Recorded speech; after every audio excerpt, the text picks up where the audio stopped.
Hi friends. யாருமே அமைதியாக இருக்காங்கன்னு நம்ம அவங்கள குறைவாக எடை போற்றக்கூடாது. அமைதி அப்படிங்கிறது பார்த்திங்கன்னா பல நேரங்களில் ஒரு ஸ்ட்ராங்கான மைண்டை குறிக்குது, ஸ்ட்ராங்கான பர்சனாலிட்டி குறிக்குது.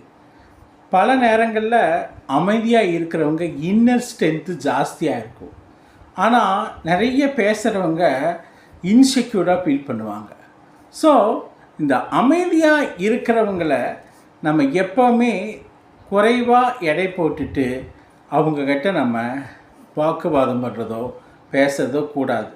ஏன்னா இந்த அமைதியாக இருக்கிறவங்க என்ன நினைக்கிறாங்கன்னா, it's a time waste of time பேசுறது அப்படின்னு நினைக்கலாம்.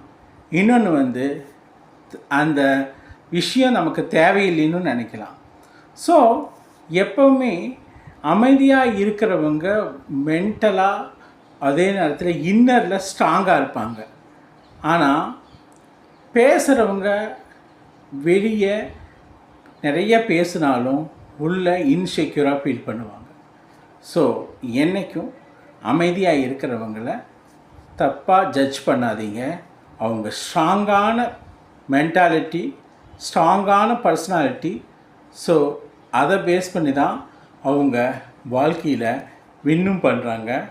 அதை ஞாபகத்தில் வச்சுக்கிட்டு என்றைக்கும் அமைதியான மனிதர்களை அப்ரிஷியேட் பண்ணுங்கள். அவங்க வேல்யூஸை அப்ரிஷியேட் பண்ணுங்கள். அவங்க வேல்யூக்கு மதிப்பு கொடுங்க.